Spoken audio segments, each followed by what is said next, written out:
I won't keep you long, I hope. State of Tennessee, please call your next witness. Yes, before we do that, we have one self-authenticating document. It's a complaint for divorce from Brandon Isabelle to Zaria Isabelle. And that would be the self-authenticating document. That would be Exhibit 179.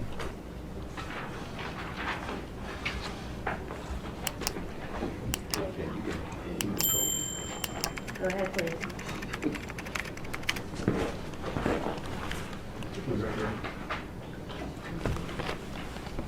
State calls Sergeant Boyd.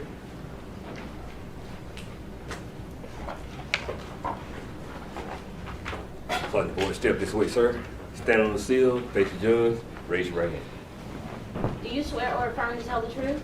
Yes, sir. Thank you. Please have a seat. Watch your step. I will need you to speak up for the benefit of Madam Court Reporter.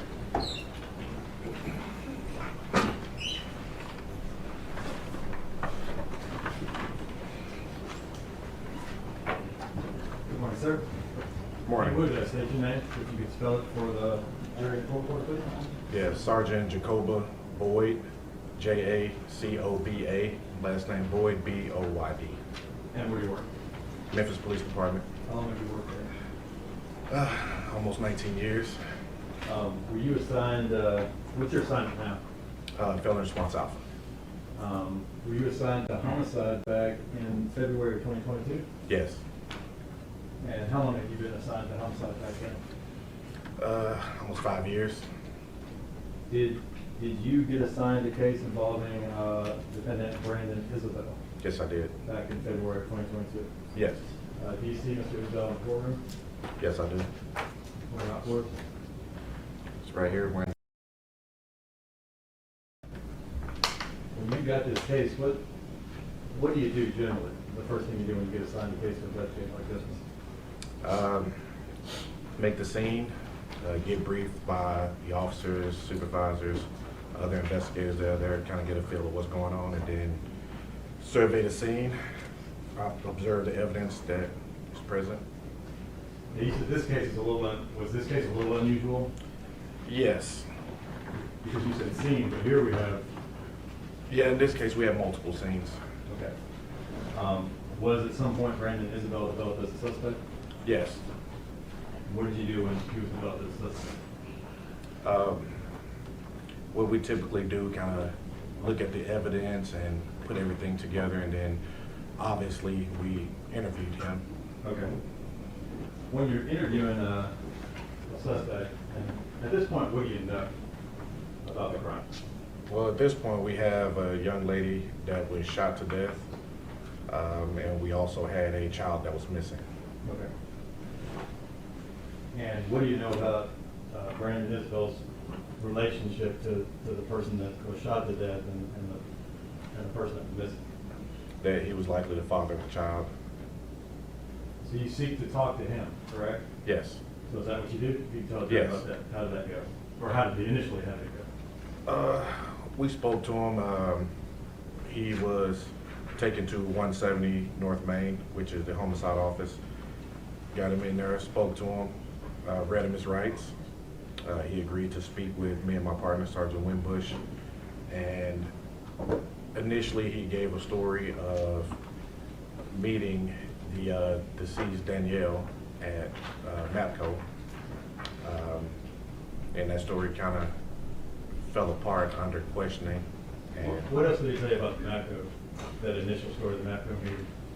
that he met Danielle to give her baby clothes. Okay. And then what did he say after the MAPCO? After he gave her the baby? Said he gave her the baby clothes, and then she left and he left. And he told us that she was alive the last he saw her. Okay. And did you know that story, or did you question the veracity of that story? Yes. So the story didn't make sense. It didn't, the timeline and everything, it didn't make sense. Okay. And so you kept questioning, and what do you do when you think someone's not being truthful with you, when you think a suspect's not being truthful with what you're saying, and you know certain facts, what do you do? We listen to what they're saying, and then eventually we confront them with the evidence that we have. Okay. or we confront them on the inconsistencies of the story that they're telling. Okay. So you start confronting him with facts that you know to be true? Well, we just confront him about, not being truthful and, just asking questions and trying to clarify what he's saying. But eventually, yes, we do start confronting him with the evidence that we do have. Okay.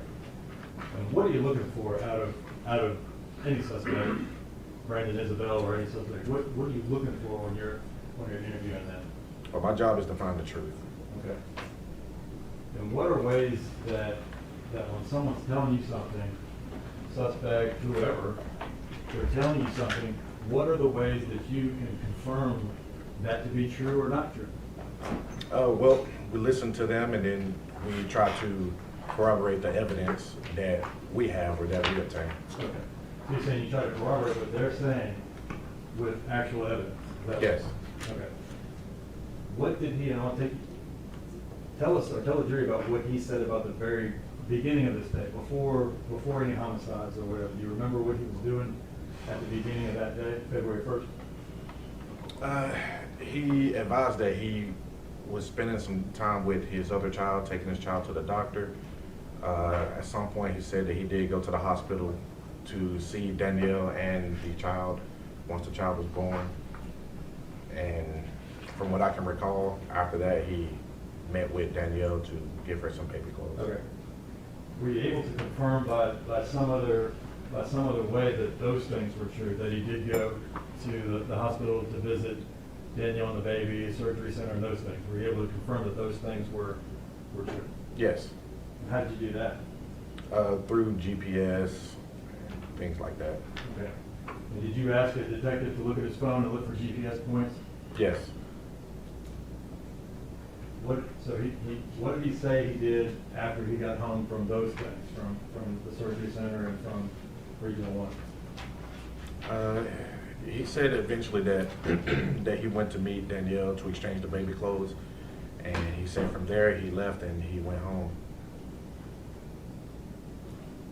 Or he left MAPCO. Okay. But ultimately, when you confronted him with facts, he changed that story, correct? Yes. The story that, but then he still, what? Then he said what? Well, once we confronted him with those facts, that's when he stated that he actually met her in a secluded area. And his initial story was that he was there with the second story that he gave us, or roundabout second story, was that he met her there, they talked in the car, and then she gave him the baby and he left. Okay. Now, did that story seem plausible to you and Sergeant Winbush? No. You guys you didn't think that made any sense? No, it did not. So if a suspect then tells you, he changes from one story that you don't believe based on facts, right? Then he tells you another story that's not believable because it just doesn't make any sense, right? Right. Do you stop there? No, we continue to confront him on the inconsistencies of the story, and eventually he admitted to shooting Danielle. Okay. And he said what? He went to, did you say that he still went to Matco and then to Levi Sedgwick?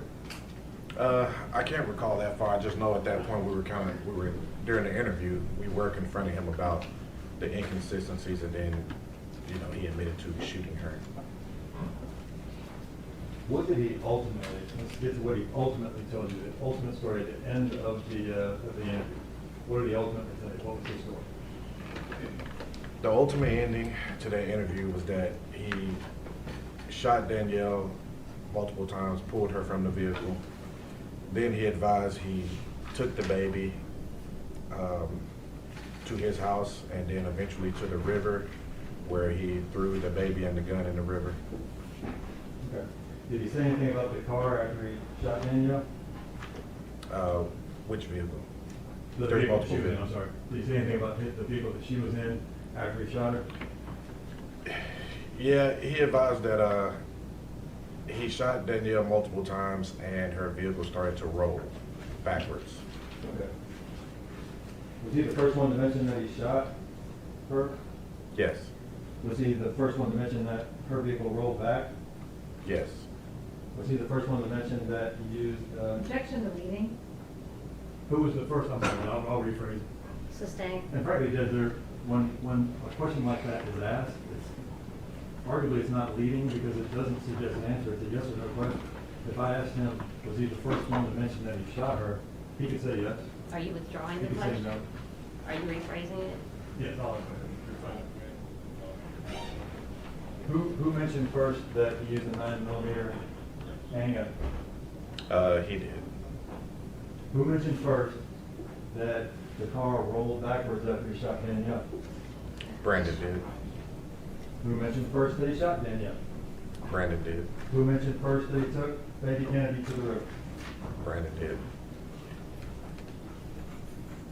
What did he say he did after he took baby Kennedy and threw her in the river? He advised he threw the gun in the river after he threw her in the river, and he ran away. And eventually, from what he told us, was that he ended up at his girlfriend's house, Artesia. Okay. Did he say what he did in between throwing the baby in the river and getting to his girlfriend's house? I can't recall detail in that regard because at the time I was more so concerned and focused on finding the baby. Okay.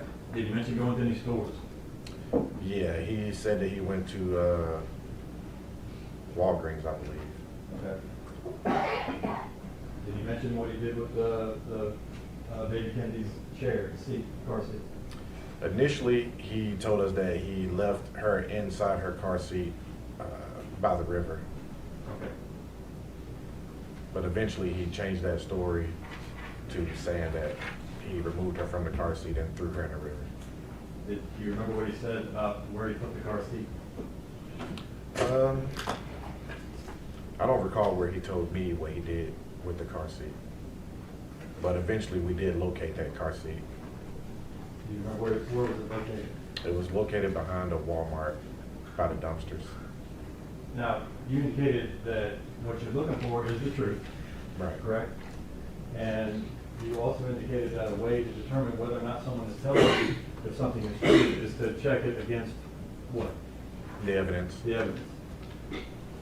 Did you have evidence that, besides him saying he was at Levi and Sedgwick, did you have evidence to indicate that he was in fact at Levi and Sedgwick? Yes. What was that? The GPS locations from his phone. Besides him saying that he went from Levi and Sedgwick to his house out in Cordova, what evidence were you able to find that backed that up? Once again, the GPS from his phone and also camera footage from his parents' house. Besides him saying that he went from his parents' house in Cordova back down to the river, did you have evidence to back that up or Yes. corroborate that? Sorry. Yes, his GPS on his phone, and also there was a LPR hit, it's a license plate reader that registered his vehicle going over the bridge towards Island Drive, Harbortown, close to where the other evidence was located, where he threw the baby in the river. So you said he had the GPS on his phone, shows him going from Cordova to Mud Island. Yes, And then you said a license plate reader yes, gets his tag. yes. Was there also video on Mud Island? Yes, there I also collected video from Island Drive that shows a vehicle that looks like his vehicle. Okay. You indicated that he said that he threw baby Kennedy in the river. Yes. What did you find down by the river where he would have thrown baby Kennedy in the river? But one of my partners located a child's hat that was looked like what appeared to be fresh. Did you inquire from any other witnesses to who that hat belonged to? Yes. And what did you learn? We learned that that hat belonged to baby Kennedy.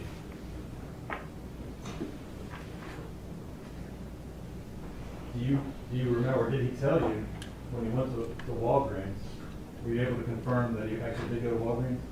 Yes. And how did you confirm that? GPS and video. And do you remember what he purchased at Walgreens? I can't remember exactly. I believe Sergeant Winbush collected that evidence, but it was a 6-pack of Sprite and a couple other gifts and a note. Gifts? Do you know who the gifts were for? They were for Artesia. And you indicated also that you took the car seat that the baby was in and put it in some other location? Yes. Were you able to confirm that he went to the other location? Yes. And how did you confirm that? GPS and video. GPS showing him going to the Walmart? Yes. Video of someone dropping off the baby seat at Walmart? Yes. Was the car seat found at Walmart? Yes. Were you able to confirm that that car seat did in fact belong to baby Danny? Yes. Through family members. All right. You got a little emotional a couple times during the interview, right? I did. Tell us about, what's that? I know they want to talk about the Dodge and Dix comment or whatever, so if you would tell us about that. Yeah, so during the interview, we were very focused initially on attempting to find the baby alive.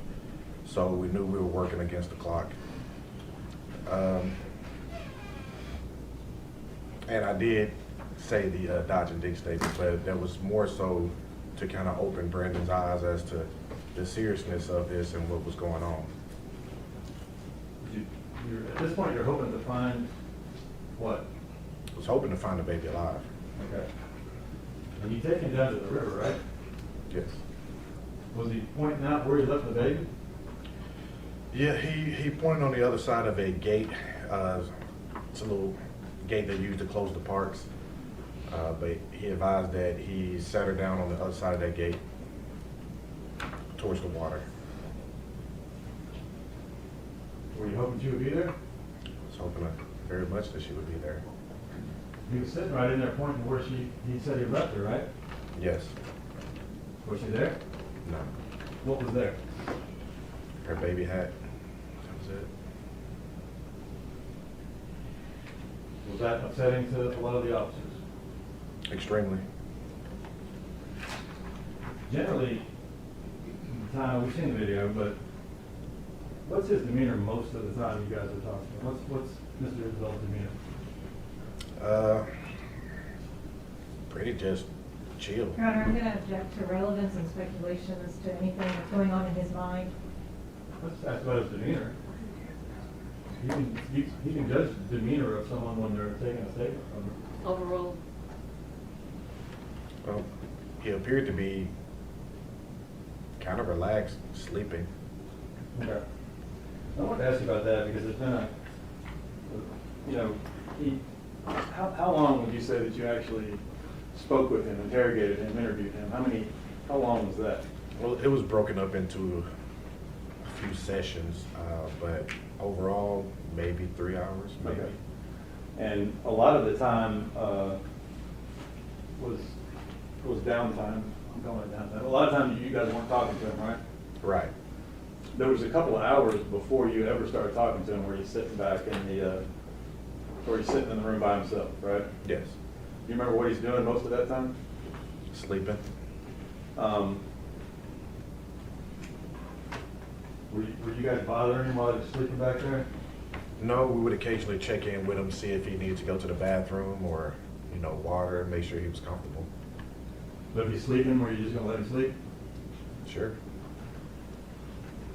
The last, and I know there's some gaps in between too, but every time you guys would leave him alone, what would you do? He would lay down. The interview ended at about the 7-hour, 50-minute mark. Is that right? Yes. Then he's back there for another couple hours, just sitting. Is that right? Yes. Did y'all talk to him any more after that? That last few hours? I don't believe so. And what's he sitting back there waiting on after you guys have finished? I'm talking about after he demonstrates how he throws baby Kennedy into the river. what do you guys end the interview there, right? Yeah, I believe that we ended the interview there, but we continue to collect evidence and corroborate his story. Because I mean, yeah, you can confess, but we also want to match the evidence that we have and make sure that the confession is real. Right. And that continues, Yes. correct? Yes. Is that also going on during this whole 6-7 hour period that you're talking to him? Yes. Okay. I want to draw your attention specifically again, though. He said something about the Sedgwick and Levi crime scene was a more complex crime scene than the others. Is that fair? Yes. I want to put up a photograph. You kind of reviewed that crime scene as Yes. the investigator? Yes.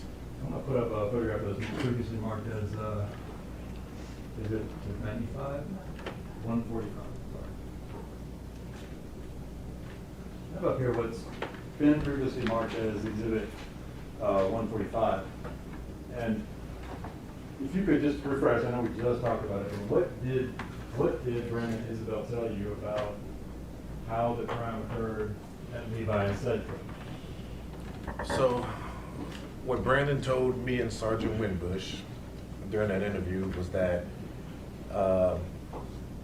he lured Danielle to that spot, that secluded area. As you can see, it's dark, trees on both sides of the road.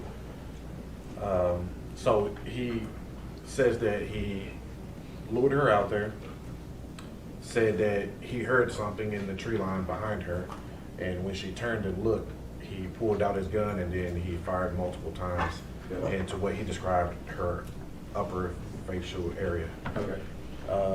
Then he says that, I guess after the shots, the vehicle started to roll backwards, Okay. and he had to get in and actually stop the vehicle. Okay. I'm gonna, Ms. Carpenter, if you could zoom in on there's a vehicle, you see that vehicle way back there? What did he say he did with Danielle's body after he stopped the car? He said he pulled her from the vehicle, and then he took the baby from the back seat of the vehicle and put the baby in the car seat inside of his vehicle and left the scene.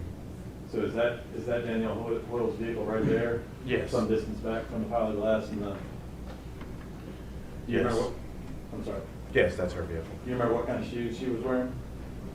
I don't remember the brand, but I believe they were like maybe a red running shoe, I believe. A bright colored shoe? Yes. Did that look like her shoes beside the car? Yes.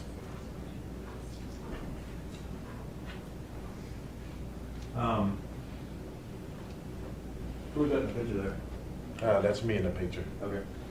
Now if we could zoom back the other way. Now, there's a pile of glass right there, right? Yes. And there's two evidence placards right there. And were those the shell casings? Yes. What gun did he say he used to shoot Danielle? He said that he used a Glock 9mm. Let me fast forward what has previously been marked as Exhibit 149. If you could take a look at that and let us know what kind of shell casings those are.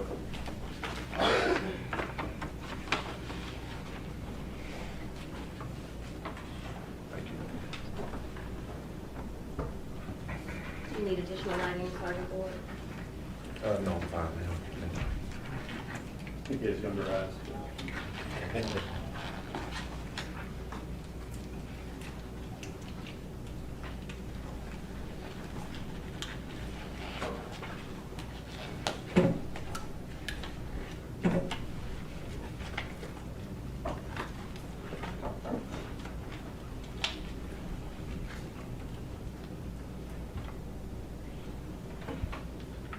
Nine millimeter, Luger Hornady rounds.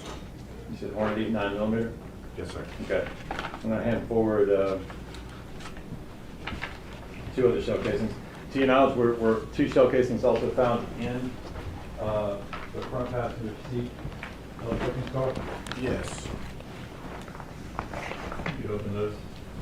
Open those up.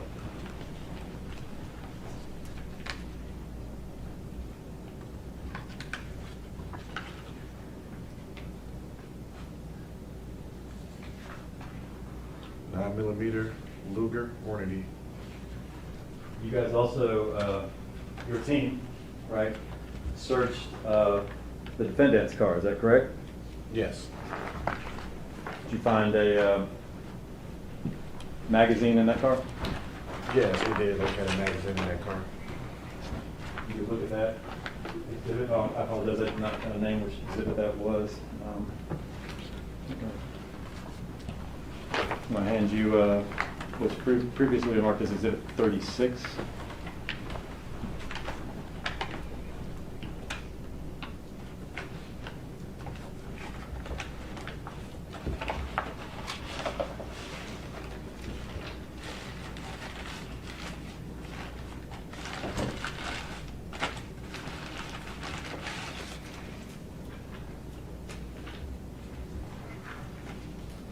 You can take one out if you need to.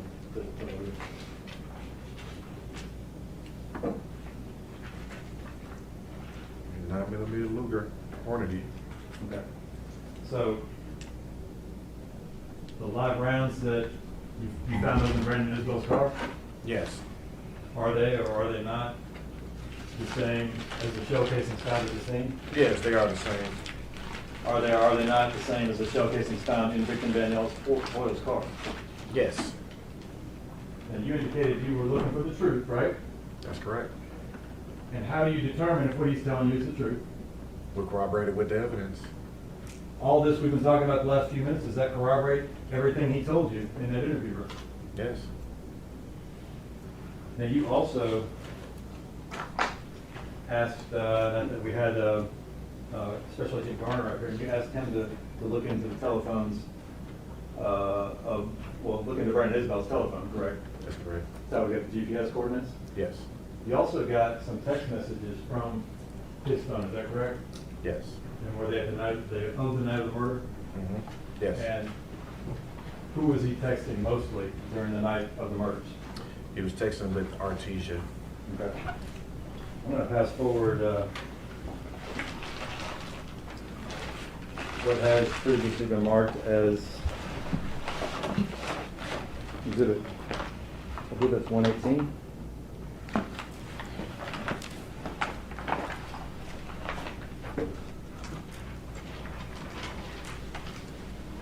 Are those the text messages that were retrieved from Brandon Isabel's phone? Yes. You also already indicated that you got GPS coordinates as well, correct? Yes. Okay. So I'm going to go ahead and get you, if you could, to read the defendant's text, and I'll read the text from, I guess it's Ms. Stewart. And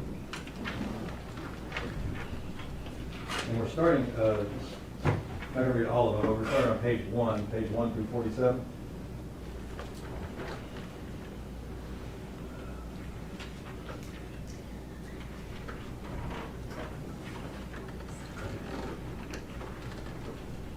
Just let me know when you're ready. All right.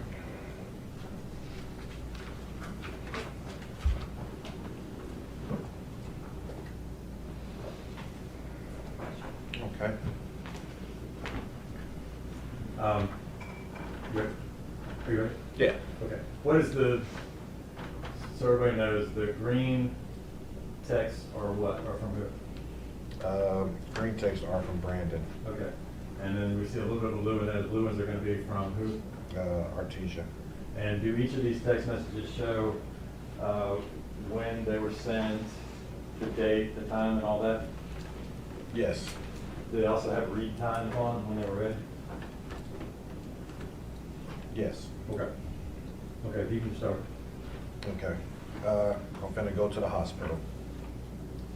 And that's, I'm not going to do this for everyone, but just to get us started, when is that sent? 11:49 Okay, p.m. on January 30th? January 30th, 2022. Response. Why? She in labor?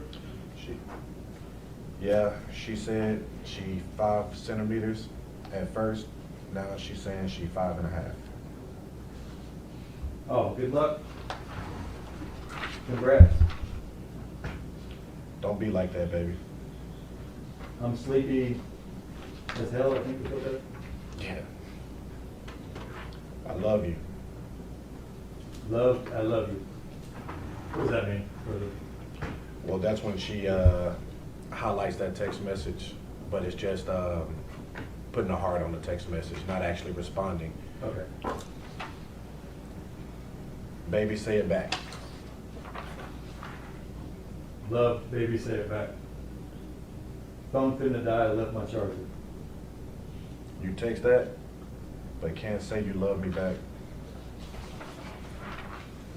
Get there safely. Wow. Good night. You doing this to me in a time like this? Tell her to have a safe delivery. I'll talk to you when y'all get the results. Wow. I can't even get I love you too, baby text back. Wow. Liked, I'll talk to you when you get all the results. Let me know the results. My stomach hurts, so the relationship at stake. NVM, never mind. What you mean at stake? Nothing get there. I'm fitting to go MIA though. Nah, what you mean at stake? Do you want this or no? Do you want to be with me or no? Nah, I think she finna be in the way. Good night though. She not, bro. So all of what I've been doing, trying to show you I want you, all this crying, these promises, and knowing for the past 6 months this day was coming, you wait until now, you crush me and my heart completely. She gonna fix it. You gonna be okay. I just think we need to be desperate at a time like this. Separate, and she corrects that with separate. No, she is not. I know where my heart is, like the world does. My mom even said it tonight. Like we together, but we just need space. But good night, safe delivery, phone on 1%. I want you, Artesia. You my wife. Okay. And I'm gonna explain this to her again. Don't. What y'all do is y'all's business. I honestly don't even care. Why not? And ain't nothing going on. Wow, my heart is literally broke. Well, I'm finna cry myself to this hospital once again, like I did yesterday. Today was good for me because I felt secured. I felt I had my heart back, my love back. I guess not. Okay, baby, Artesia. I'm not gonna know everything, just like y'all meeting up, discussing names. Never met up. It was over text at work because I asked her what she naming it. There's more to it, and I'd just rather relax my heart and not put the care into it. Y'all been that, I don't wanna explain it, and yes, you cried, but shit happens. I don't see her. Plus, that was 5 months ago. Just get there safely. And it ain't nothing more to nothing, bro. What you mean? I don't wanna talk about it, y'all just need to be, I just need to be by myself for a minute. This will be the best thing to do, be together in separate places. But yeah, tend to them. I gotta find me some to get my mind off this situation. You got the passcode to my phone. I have nothing to hide. What I'm telling you is true. I don't wanna get into your phone, man. Ain't nothing in here for me to hide. I'm trying to prove my love to you in so many ways. You just don't understand. Even told you I chose you over my wife in her face. Worry about them right now. I'm fitting to find me something to do tonight. Find something like what? I don't know. Somebody else? Don't worry, just get there for baby girl. I'm gonna be all right. Question somebody else. That means he touched that message and marked it with the question marks. Now, you want it to be? No, I don't want it to be nobody else. Okay then. That's how you made it sound. Anyways, good night though. I'm sleepy for real, for real. They not even letting me in. Tell them she having her baby, dude. I did. Well, I don't know then. They saying it's somebody back there with her already, and I gotta come back at 8 a.m. My phone fucking up. I'm going to cut it off. I'll cut it back on in the morning. Wow, okay. And she like, wow, okay. Okay, good night. Like, okay, good night. I'm trying. As I sit here listening to these nurses, I get teary-eyed. I'm sorry, Artesia. I'm sorry I let you down. If I could take it back, I would, Artesia. I'm truly sorry. You all I'm thinking about, baby, because I really love you and really want to be with you for the rest of my life. I pray our lives can fall in place permanently and be good and peaceful and healthy. I love you, baby. What time is this text delivered?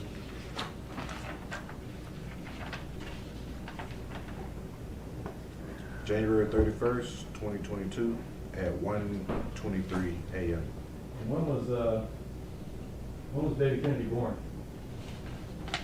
I have to review my notes. It's okay, we'll. LOL. Okay. Wow, that's all you have to say? What time is it now? January 31st, it's gonna be at 1:27 a.m.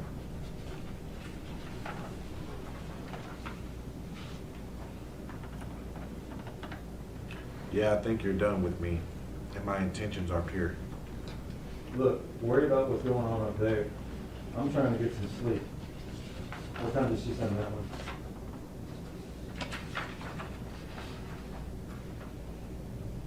This is at 1:29 a.m., January 31st. Okay. Have a good night. They not doing much. And how you trying to go to sleep and you on social media?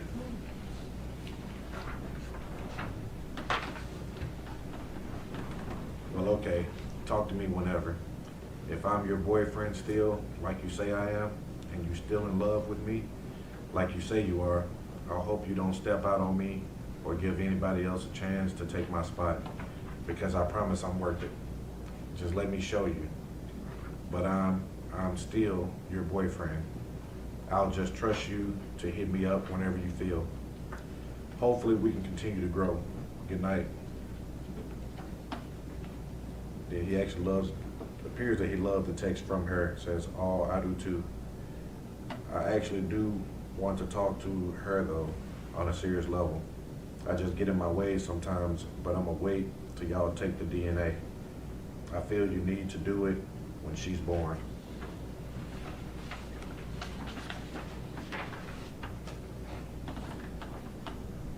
Well, she's here. If you cared, I don't know if you do or not.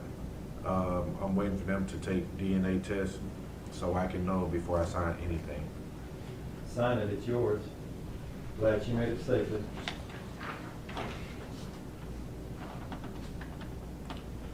Big feeling, huh? I'm gonna make this simple. If it's yours, build that bond. Get to know her as a woman, because she loves you as well. I won't need no response. Silence will answer that for me.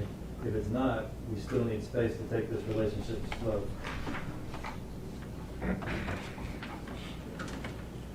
I really want to say this to your fucking face. No emojis needed this time. Look, I fucking love you, Artesia Lachey Isabelle. I love you and only you. You mean the world to me, baby. I want to say this to your face. No tears needed, because I want you to understand where this is coming from, my heart. This makes me look at women different.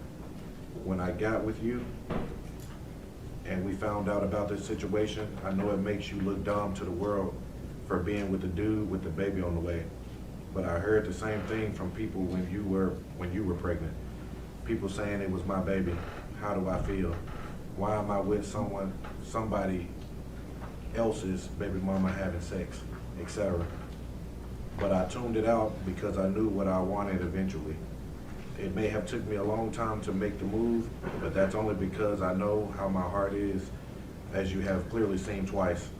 When I love hard, and it breaks me down to let somebody, that's why world leave me. I envisioned it being us 5 together, like I've talked to Denisha about. Kingston being the oldest and the brother to protect his 2 little sisters. Me and Kingston being the men of the house to protect our 3 queens. Me and Kingston will forever have y'all. I will continue to teach him to be a gentleman, hold doors for women, who walks on what side of the sidewalk, etc. Us 5, nothing can defeat us. I have either full custody of Kingston or joint, so it won't be any he can't come around. She'll have to deal with it how I have, but that's nothing I have to explain to her if I have my son because of court rights. And Danielle, time will tell, but if you're willing to talk to her like you say you are, then maybe that'll be a good start to something special for the baby. I would say talk to Danielle. She might be reasonable. Zaria, I wouldn't advise anybody to talk to her. The bitch dumb. But as I sat there, I thought about all of this. I would want somebody by my side to be a great stepmom and an even greater mother. I love when Kingston smiles at you and plays with you. It warms my heart. My dad even asked me that before. You like that, don't you? I said yes. I hope you can look at the baby like that. I want to be able to call you later down the line while I'm at work to check on and you say, oh, nothing, baby. Me and the girls just out shopping. Or me and the kids ran to Walmart or something. I want to see Aaliyah having a sister step to eventually play with, to talk to hang with in later years. All these things are what I want, and why not want them with the love of my life? You are where my heart is. You are home. You don't have to respond. I know your mind is everywhere, baby. I understand. Just continue to read over this and know this is real as fuck. I'll give you your time again. I love you. Good night. Just take care of your children, Brandon. Don't want to look any dumber. I got my answer. I don't hate you, but that's the man you are. And I thank you for this journey. I pray for this. And it gets worse, and it gets worse and worse for a reason. Love isn't my best favor. The men I meet, I just hope everything works out for y'all. P.S. She is a good woman. She can help you through a lot. Just give her a chance for me. My last message.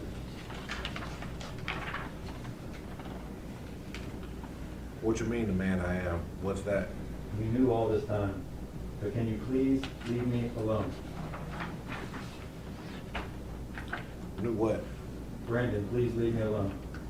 Wow, okay. Like, wow, okay.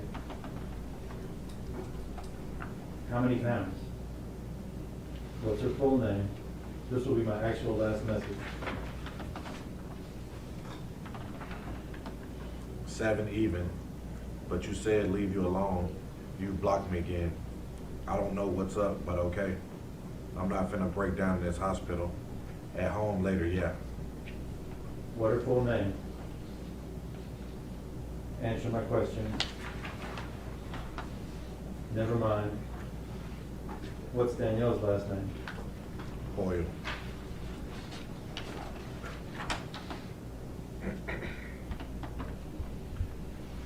You getting mad, but you telling me to leave you alone.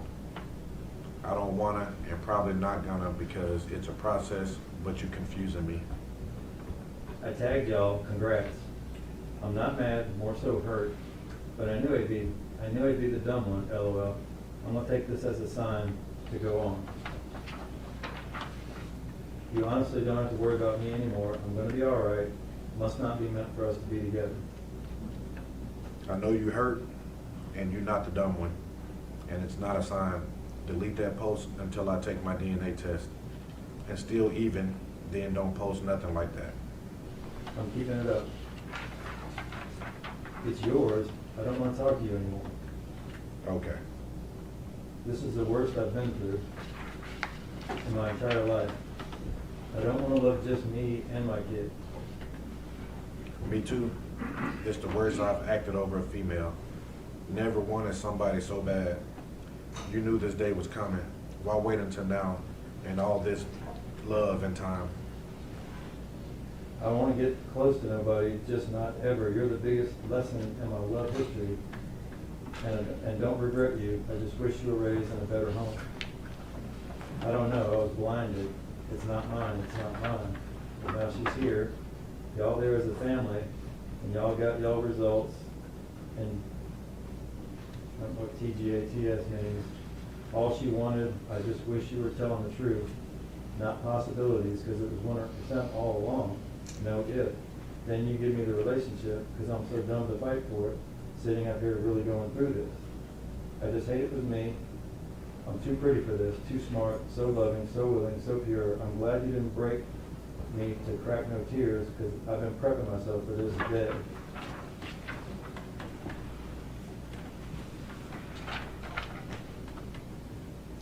Don't got no results yet, so what you mean? And when this hospital stuff over with, ain't no family time. It's co-parenting. And I was telling the truth, so what you mean? I'm finna show you. And yes, you are all of that and then some. Trust me, I know. And prep for what day? Wow. Okay, now you can move to page 65.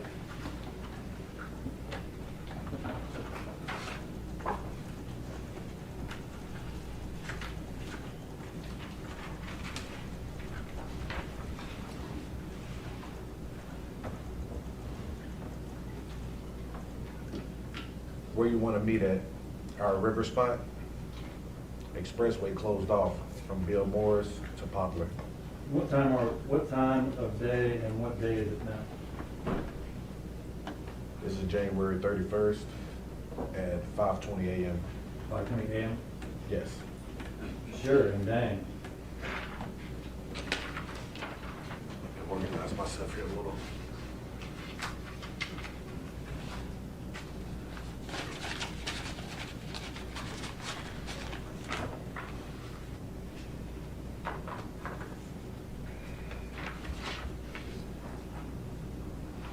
One, they sleep, and two, they know because he still called you my girl earlier. No, just meet me at the river, that's our spot. Okay, I'm on the way. Okay, love you, be safe. I love you too. You too. Made it? Not yet. Passing the murder. Police slowing me down. What do you mean? They in front of us. Us? And can you stop and get me a drink? Me and all the other drivers. Bay. What kind? WTF, what kind? Powerade. I don't mind. Something you know I drink. I'll be there in like 10. You're passing 8 stores coming down 3rd Street. Here, Me too. your car or mine?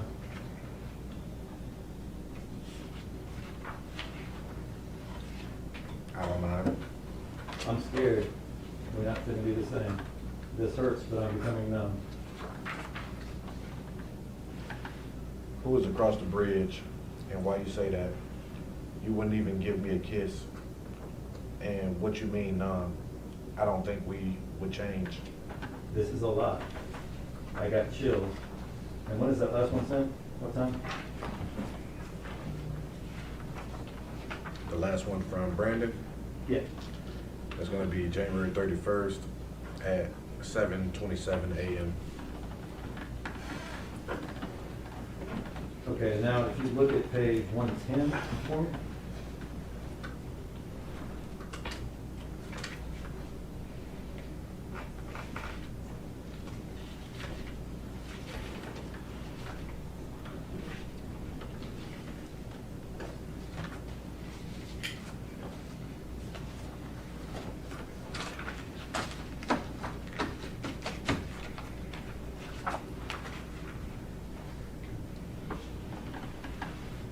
LOL. What time is it now? Should be 1:03 p.m. January 31st? January 31st. What they saying now? So they just told us they don't do paternity tests here. We gotta go somewhere else to do it. What to do now? Walgreens? It's 50. Okay. And if you look at page 260,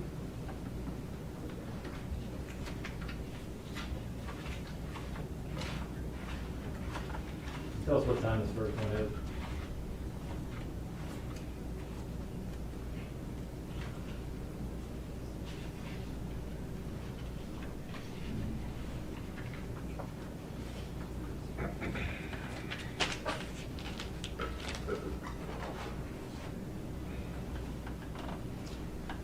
Beautiful as. What I time is love that? it. That's gonna be February 1st at 6:21 p.m. Okay. Says, I love you with all my heart, Artisha Lachey. Love, beautiful ass. I love you too, Isabelle. Isabelle. LOA, your last name, eh? Since when you called me that, Stuart? LOL. I don't know. Wow. Okay, now if you can go to page 271.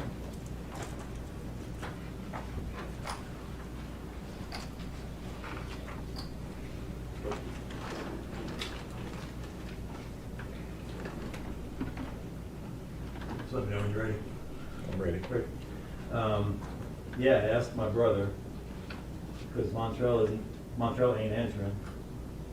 Okay, well, if you sleepy, I won't bother. Finna take myself to dinner right quick. I just dropped Kingston off. What time are we now? This is February 1st at 7:27 p.m.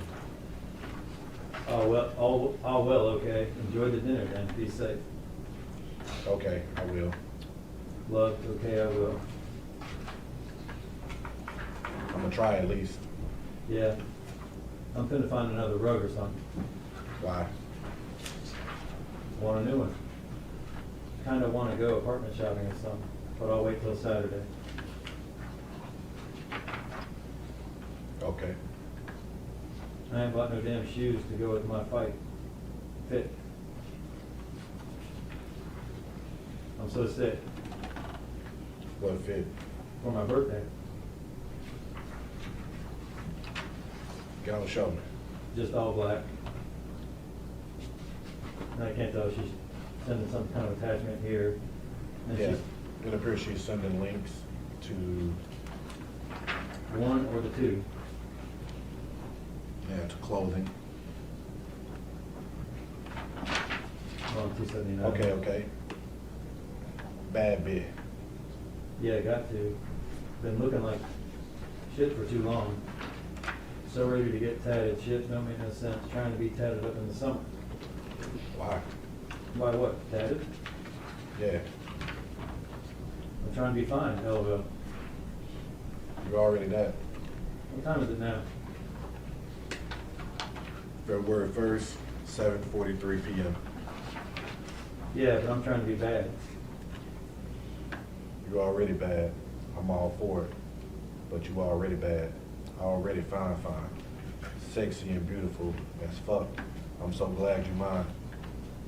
Yeah, I'm just ready for it to be hot. No cap. I'm gonna really be it then. I've been slawing out. I can be better. You haven't been. What time is it now when you send that? This will be February 1st, 8:03 p.m. Okay. Where is he, where's his phone at February 1st, 8:03 I'm sorry, February 1st at 8:03 p.m. I'm gonna put, what's previous to, I think this is the mark says, you did it 116 up. Is that where he is? It appears so according to the GPS locations. Is that his house on Latbury? It appears close to it. Okay. I really have. Trying to get the sit prettier, etc. I know I am though, but when this weight keep coming, phew.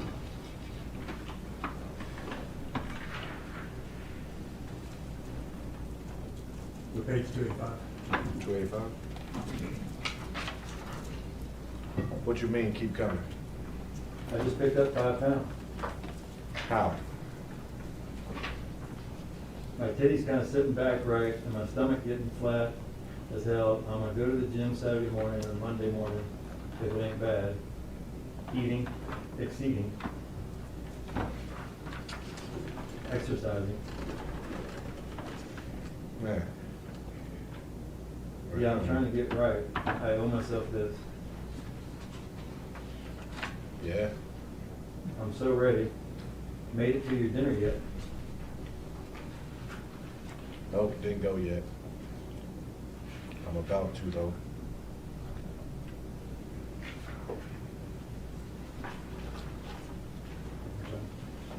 Oh, okay.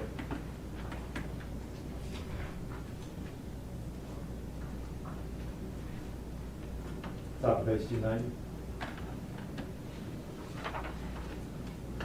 Must want to join. I'm thinking about ordering me something to eat and picking it up. No, you said you going, it's your day. I'm finna chill, so I get real sleepy. Okay, then I guess. Would have been nice for you to come, but okay. Yeah, but this is your birthday. Your brother and parents ain't wanna join?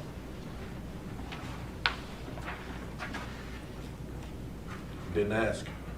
I want you, but never mind. I don't know. I look like shit, LOL. But I mean, I'm finna have to bathe and find some. You see what time that is?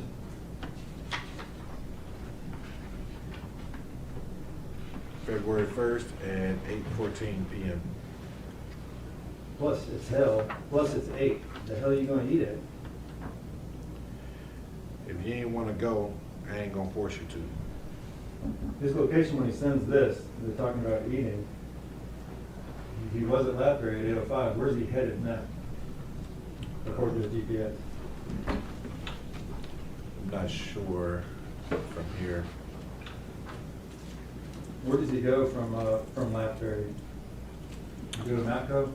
Yeah, so, yeah, he leaves home from Lapbury and then he meets Danielle at the MAPCO. Okay. 8:15:26. You right? You ain't forcing. I'd rather things be up front. You want me to be cool. If you want to go alone, cool. Speaking of dinner, I need to do my reservations. What time is that? That's at 8:16 p.m., February 1st. I want you to go. And you doing yours alone? Yeah, ain't nobody coming. Then I gotta finish my booking for this trip. Oh, Yeah, I ain't worried. LOL, it's my birthday. Deal. Yep, y'all be careful, boo. Boo, wow. Yeah, you changing. She sent an attachment. I don't see how though.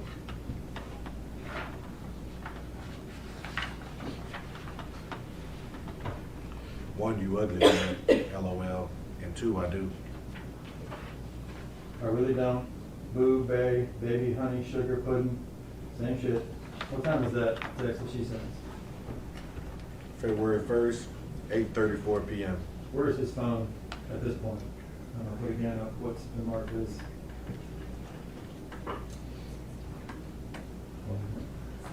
At 160, at 160, So I'm having 116, sorry. a little trouble saying that. Looks like Brooks Road. Blow that up a little bit.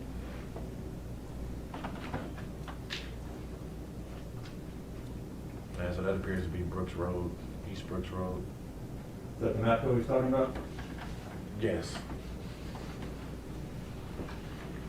All right, back top of page 300. It's not. What time is that? It's gonna be February 1st, 8:34 p.m. Is he still at the Matco?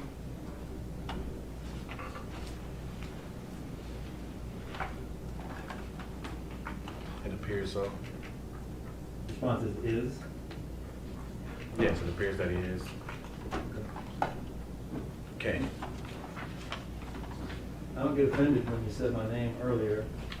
You worry about losing me, don't. Shit, who the fuck wants me besides you? I tease you, Lachey. Nigga, I don't get offended when you call me Rashad, so what you mean? And I do worry a lot. And a lot of niggas. If you can name them, then you might be right. LOL. JP, you know what JP is? Just playing. I'm just playing LOL. This ain't the time for them type of jokes yet. Oh, I can, but I'm not. Wait till you get out your feelings. And she sends an attachment. I ain't even been tripping today, LOL. Been a good day. I need to keep this up. Remain positive and humble. Yeah. Where's he at when he says yeah? Be 8:34 p.m. February 1st, 2022. What's his location? It appears as though he's still at Brooks Road. Okay. I feel like these days happen when I pray for the right things instead of focusing on my bad situations. What you mean? I'm confused. God don't give it, I know I've been good, and just saying, I be so caught off in my situations like not moving yet, the stuff yesterday, etc. I don't even think on it, I've just been praying and hoping and doing the good, forget the bad. Yeah. It's just a blank text. I'm gonna pray too. Let's pray together in silence. Where is he when he sends that one at 8:43? 8:43, February 1st.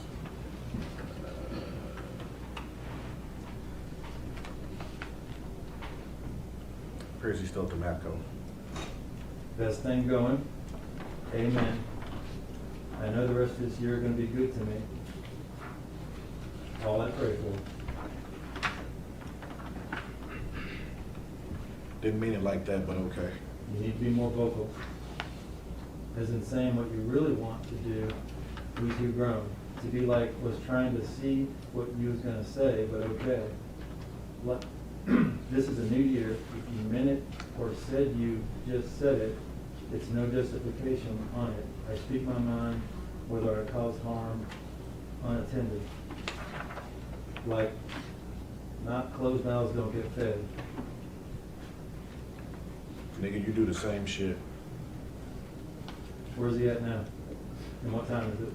It'll be 8:47 p.m. February 1st.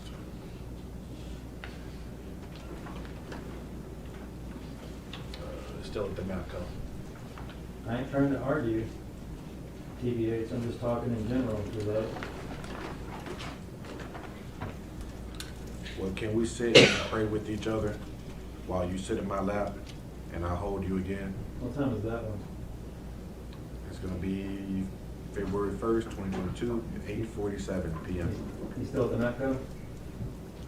Yes. You're right, which is why I'm changing up my approach, my mindset, my soul. Can't get nowhere with that. Man, my legs be springy That's hell. as hell, LOL.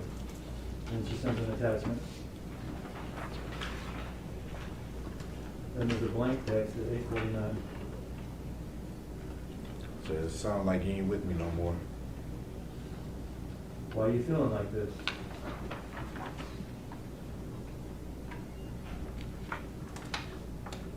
Oh, I'm sorry, that's me. Like you posed to Kane at 6. Shit, I ain't tripped. I ain't done none of that. But you really like tripping. He emphasized that message you write, which is why I'm changing up my approach, my mindset, my soul. So when he emphasizes it, that's him pressing that message, and it marks it with exclamation points. Like, what's really wrong? Like, why are you feeling like that? And I told you I was dropping Kingston off at 7. I ain't know what time Paul came and got her. I gotta get right, so I gotta move right to recurve righteousness. I'm,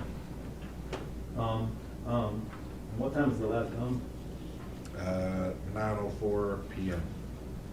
So she sends that, well, what time does she send that text?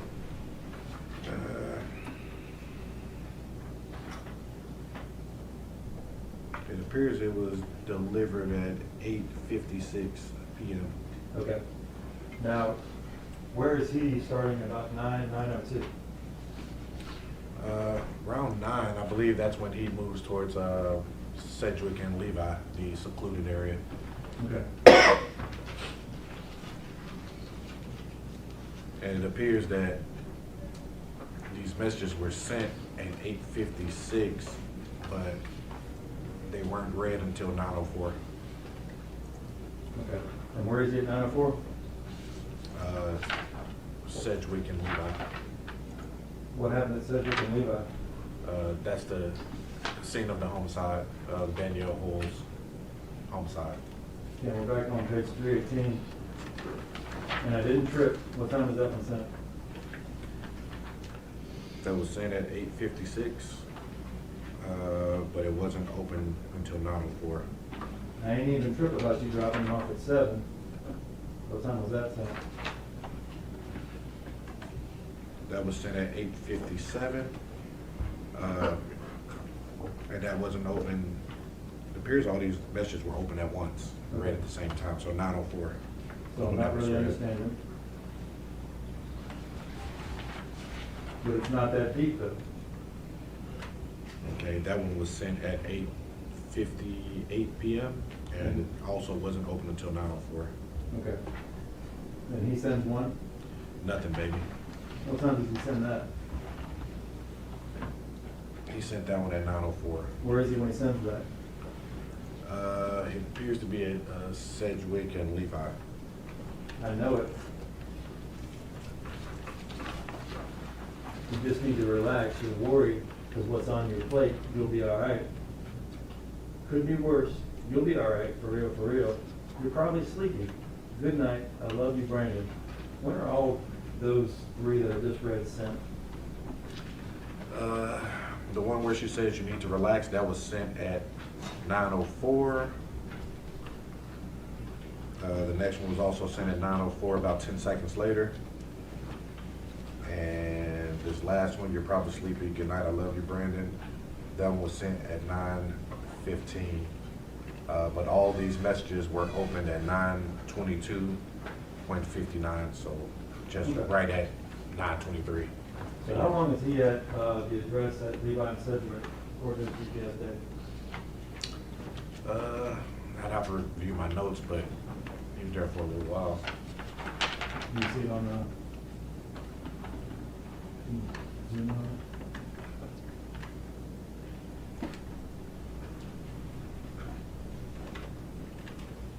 At 9:02, the device is on East Levi. Yeah, so What time does the device depart Levi and Sedgwick? 9:17 p.m., so he's there approximately 15 minutes. Okay.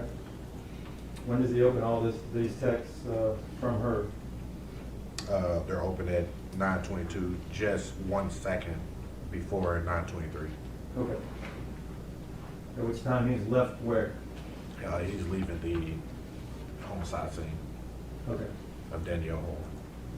And his next one is at page 321? I'm sorry, what was that? The next text from him is at the top of page 321? Oh, yes. He says nope. And what time is that sent? That's sent at 9:23. And where is he at 9:23? Leaving the scene. Where did he go from Levi and Sedgwick? Did he go to his house in Cordova? Yeah, he went to the address on Lathbury, where his Okay. parents live. Huh? Nothing. Can I come over tonight, sleep under you? That's sent when? That one was sent February 1st at 9:30 p.m. Okay. I don't even feel like going downtown. Huh? Sad as fuck, what the fuck? Look at 9:30. Yeah, that's at 9:30. I ain't got the money on Cash App, so I gotta take the money to her. Well, come see me before you go home. So at 9:32, he's headed to Lapberry, correct? That is correct. She sent an attachment. Downtown or close to Cordova? I don't care, LOL. Dante looking ass.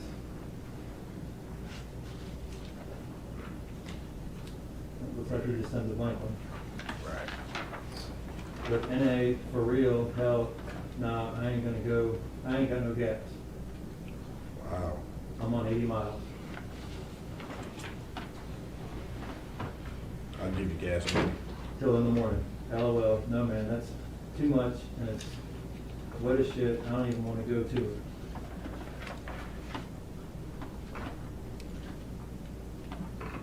Shit, I'm cold as hell, I ain't even started my car yet. If you ain't want to see me, just say that, dude. The attachment, man, you could've rode with me there. Shit, I don't know, I don't care, I was just going downtown to the Dova and back home.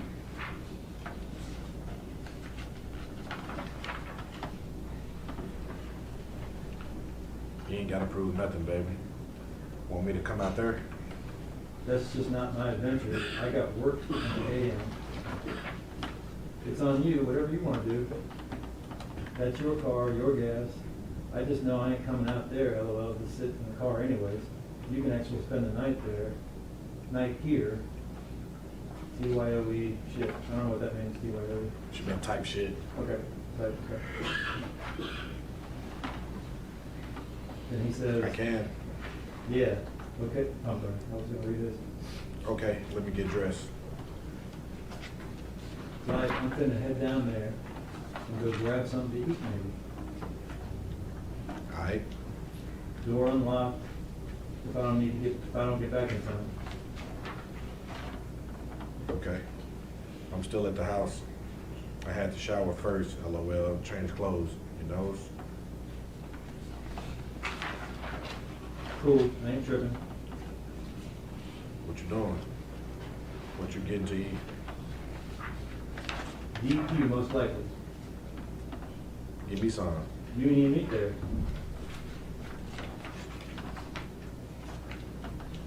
But what you want?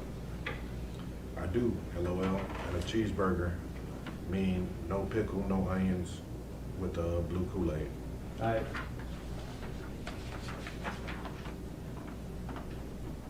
You coming up with hella money. How? Bro, LOL, it's my money. Where you getting it? There's an attachment. Job. It's just like asking you where you get your money from after payday. Now that's done at 10/24, is that right?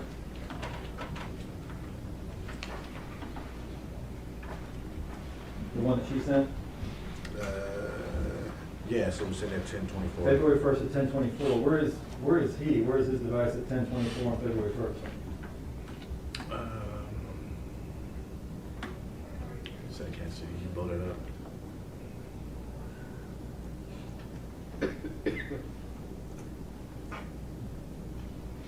close to it's gonna be close to where his parents live. The address on Lapberry. Okay. Be Rock Creek. Now he sent a text at what time? 10:32 p.m. 32. What does he say? He says, and he goes on to say, okay, baby, where you at? Okay. He's asking her where she's at? Yes. Where is he going at 10:49? Is he going to Mount Island at 10:49? I know from my evidence that he leaves the address on Lapberry and then he goes to the river, Okay. which is down Treasure Isle Drive towards that park. So she goes, you mean Island Drive? Island Drive, I'm sorry. She sends an attachment, and then he says what? Well, I just left the house. Okay. Then he says what? When you leave there, What time is that text? that's gonna be at 11:13 p.m. Where's the 11:13 p.m.? I'm gonna put up, again, it's exhibit 160.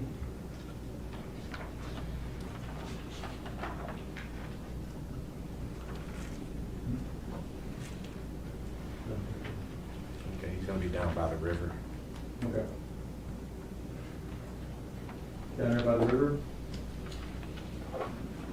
Yes. What does he say again when he's down by the river?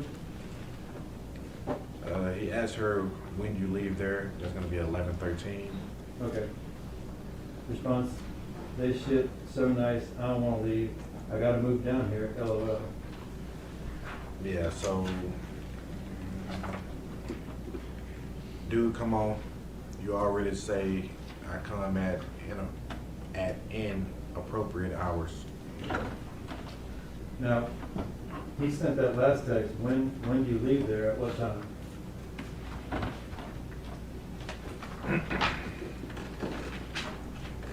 That text was sent at 11:13 p.m. The very next text he sends is the one you just read, right? Dude, come on. What time is that one? That's gonna be 11:48 Okay. p.m. Where is he during that gap in time? He should be at the river. If his time of matches, yeah.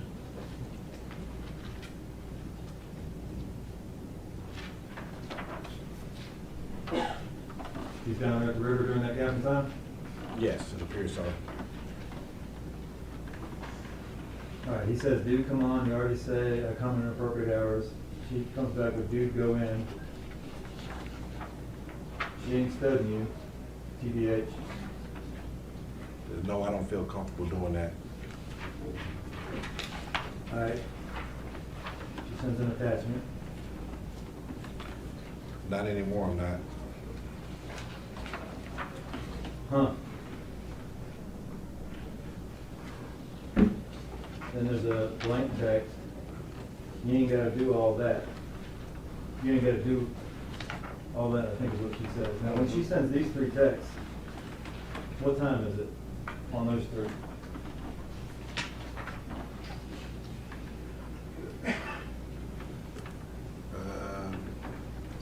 The one where it says, huh, appears to be sent at 11:50 p.m. The blank text was at 12:03 a.m. on February the 2nd. And the you ain't gotta do all that. That's gonna be 12:04 a.m. And she says, I don't wanna know your whereabouts, LOL, unless I ask you, love. You're grown, babe. Still, just wanna keep showing you, that's all. You had it, so keep it. I don't want to. I don't want to. And we're still at the 12:05 time frame, right? 12:05 a.m. Where's his phone during this little group of texts?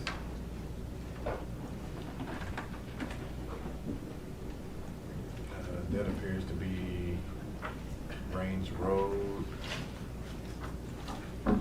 51, so that's gonna be the Walgreens. Okay. You forever good.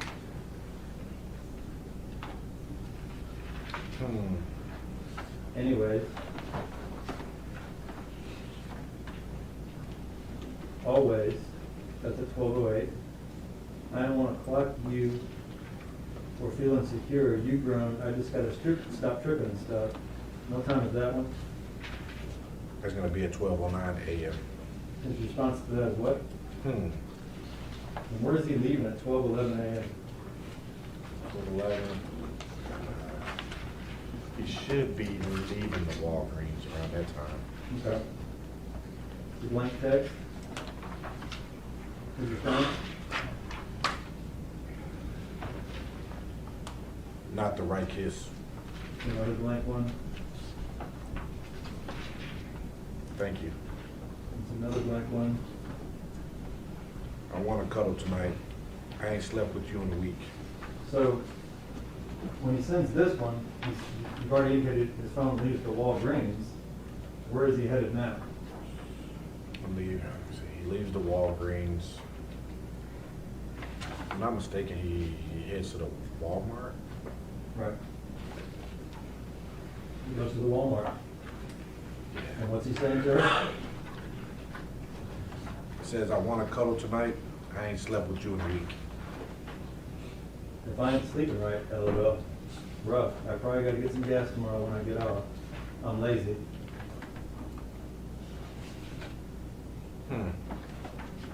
Yeah. I'm finna go in, tell them to open the door. Okay.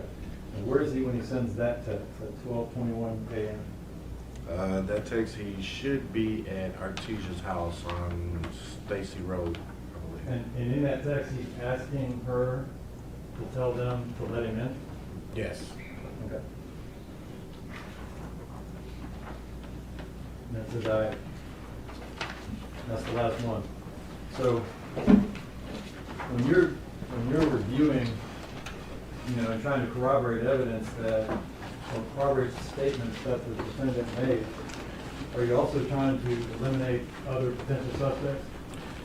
Yes. For the purpose of that, we want to get the right person, not Right. just anybody. We want to get the right.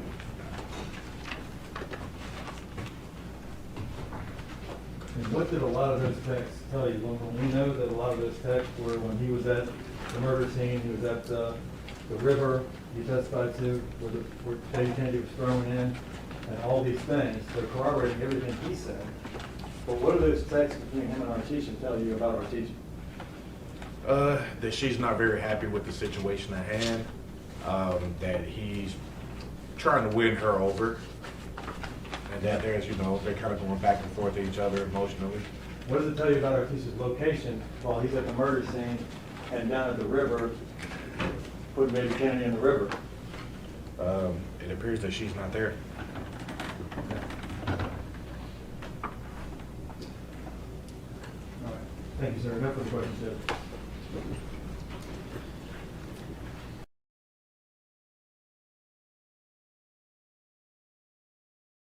You are you're being cross-examined now. The state has not rested, but Finished with tendered him on direct. Sergeant Woodard.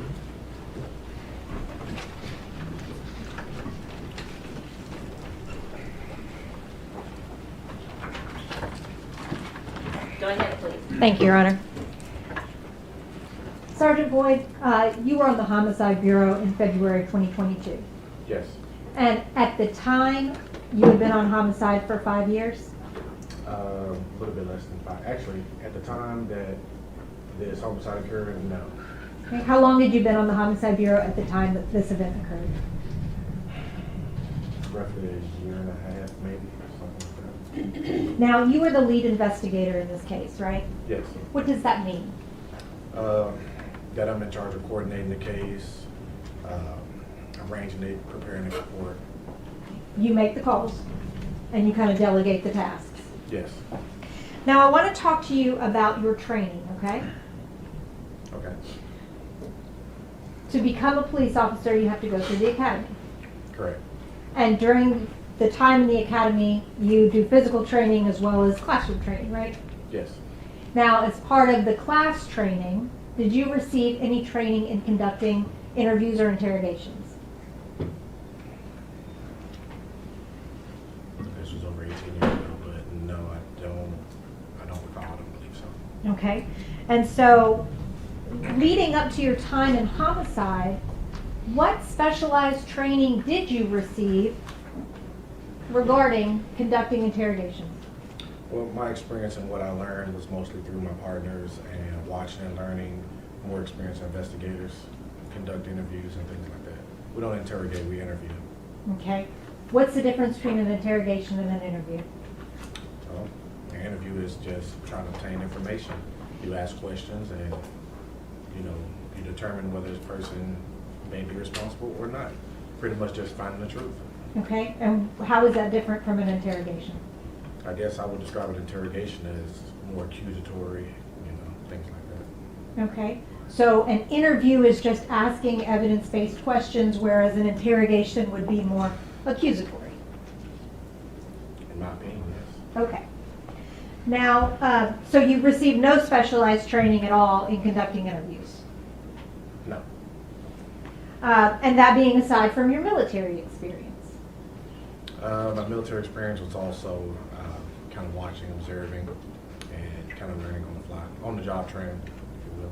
So the military did not instruct you in how to conduct interrogations on, I think you said, Iraqi insurgents? Mm-hmm. And Iraqi nationals. If the witness will please use words when answering in the affirmative or the negative. Yes, ma'am. Thank you. So you've received no specialized training in your capacity?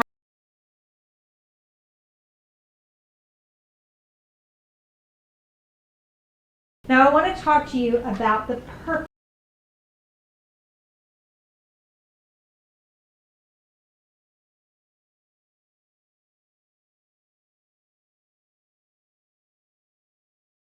Gathering facts is important to your investigation, right? Correct. Helping further your investigation move with those facts, Yes. right? Yes. And the purpose of an interrogation or an interview is not just to make somebody confess, right? Right. The purpose is to gain information, right? Yes.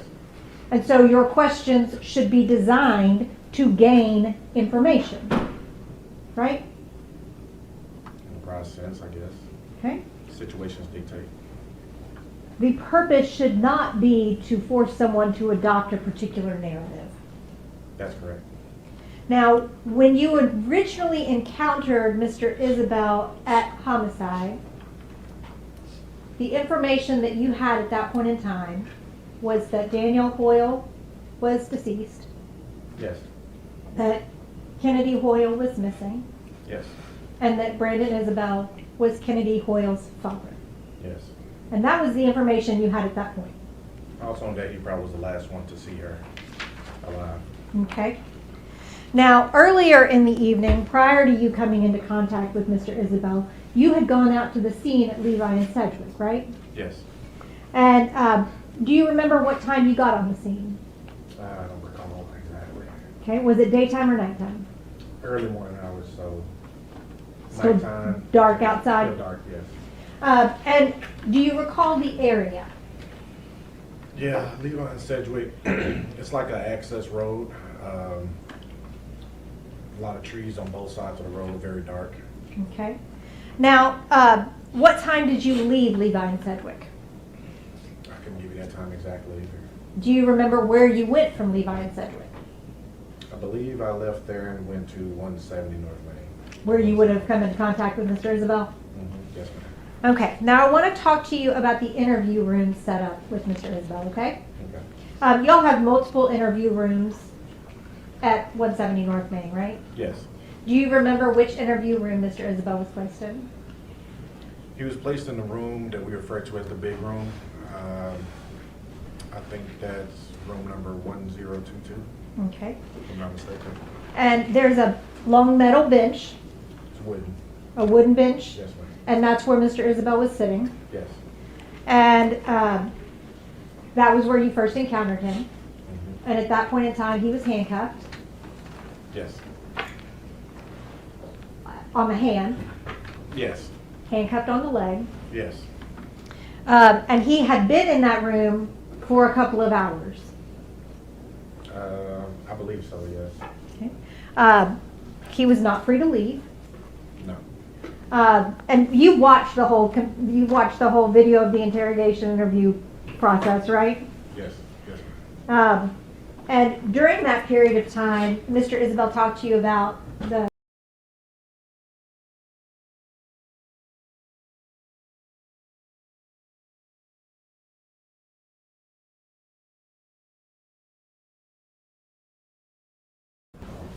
Does it sound right that it was a little over 2 hours?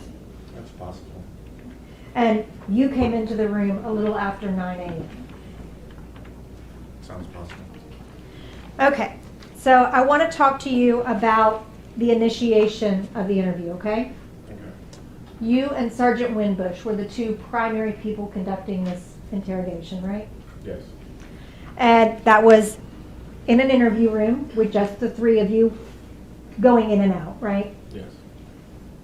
And that was at Homicide Bureau. Yes. And you told him he was at the Homicide Bureau. I can't recall if I told him that or not. Do you recall him being told that he was in the Homicide Bureau for questioning when he was asked if he knew what this was about? No, I don't recall that either. Okay. I'm not saying that it didn't happen, I just don't recall at this moment. Okay, and we've all watched the whole thing, so. Okay. I want to talk to you about the advice of rights. Okay. You gave Mr. Isabelle a form that had his rights on it, Yes. and you asked him to read it. Mhm. And this was at the very beginning of the interview, right? Yes. And there's still very much a cordial tone at this point. Yes. And when he's reading the rights, he gets to the word coercion. And y'all had to explain the word coercion to him, right? Yes. And how did you explain that to him? Coercion is if you're being bullied, we're messing with you, making you feel threatened, things like that. Okay? And basically you were saying, we're not going to do those things to you once you're talking to us, right? No, actually the form more refers to whether he wanted to speak to us. So he wasn't being coerced to actually speak to us, and it's just, advising him of his rights. So is it your position that once he signs that paper and says, I'll talk to you, that you can do anything you want to do while you're talking to him? No, ma'am. The statement still continually must be a voluntary statement, right? Correct. After the signing of rights. Correct. Coercion should not happen after the signing of rights. Correct. Threats should not happen after the signing of rights. Correct. The statement should remain voluntary, right? Yes. And free of those pressures, right? Yes. And there's a reason for that, isn't there? Yes. You want to have the best basis for a statement that you can have, right? Yes. And coercion and threats do not give you that basis. No, they do not. I want to talk to you about the information as it developed, okay? Okay. When you first spoke with Mr. Isabelle, you did not have his phone, right? I think that once he was brought down, his phone was brought down with him, so it was there, but I didn't have it in my physical possession. It was inside a basket outside of the door. Okay. Y'all didn't have access to his phone until he gave you the passcode. Correct. And that happened later on during the interview. Yes. And once he gave you that passcode, then you sent it on to be analyzed. Correct. So when the interview started, you did not have the GPS information. No, And actually for a while into the interview, you did not have the GPS information. that's correct. So I want to talk to you about some of the things that you said to Mr. Isabelle that could have been construed as a threat, okay? Okay. Are you trained to threaten people during an interview? No. Has that been part of your on-the-job experience? No. Is it a good practice to threaten people during an interview? No. Why not? Well, because you can obtain false confessions and things like that. Okay. Or the person in question could just shut down. Did you threaten Mr. Isabelle? No, I did not. Okay. Did you say to him, because the story that you're running with right now, and I'm going to say this with all fucking honesty, the story that you're running with right now, you will be fucking dodging dicks for the next 50 fucking years with that fucking story. Do you understand what I'm saying? That shit ain't gonna fucking fly, Brandon. I'm just being real with you. It ain't gonna fucking fly, bruh. You know that, and I know that. Yeah, I did say that. And what did you mean when you told him he was going to be dodging dicks for the next 50 years?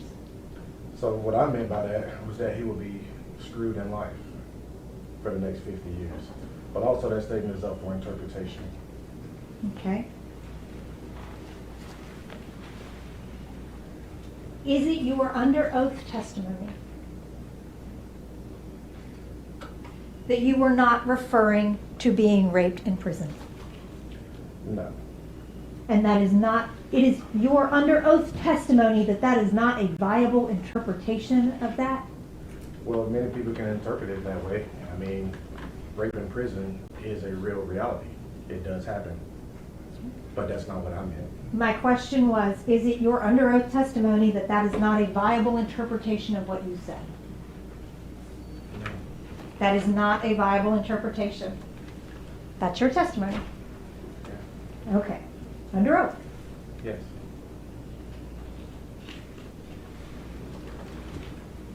And you told Mr. Isabelle that if he confessed, that he would not have to worry about screwing up his life and dodging dicks for the next 50 years, right? I don't think I worded it that way. Because the story with you're running with right now, and I'm gonna say this with all honesty, I'm going to modify your statements a little bit. The story that you're running with right now, you will be dodging dicks for the next 50 years with that story. Do you understand what I'm saying? That ain't gonna fly, Brandon. I'm just being real with you. It ain't gonna fly, bro. Well, his story wasn't making sense. That's what I was referring to. In what way did those statements help you collect facts for this investigation? Well, eventually he did confess to the murder, and I was able to corroborate that with facts. Eventually, after you mentioned dodging dicks for 50 years.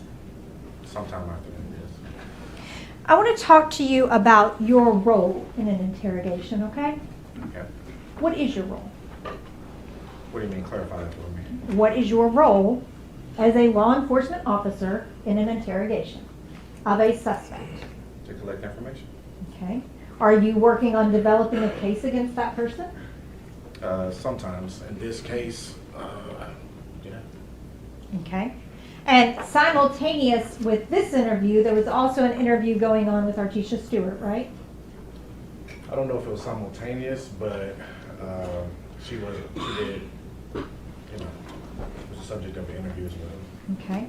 And when you are interviewing a potential suspect, is it your job to help that person? What do you mean? Is it your job to give that person leniency if they talk to you? I don't have the power to give them any legal leniency. So that would not be your job, right? No. That would not be your role. No. Is it your role to save them from this situation? Can't say it would be, no. Would it be a lie to tell them that that is your role? If I told them it was my role, yes, that would be a lie.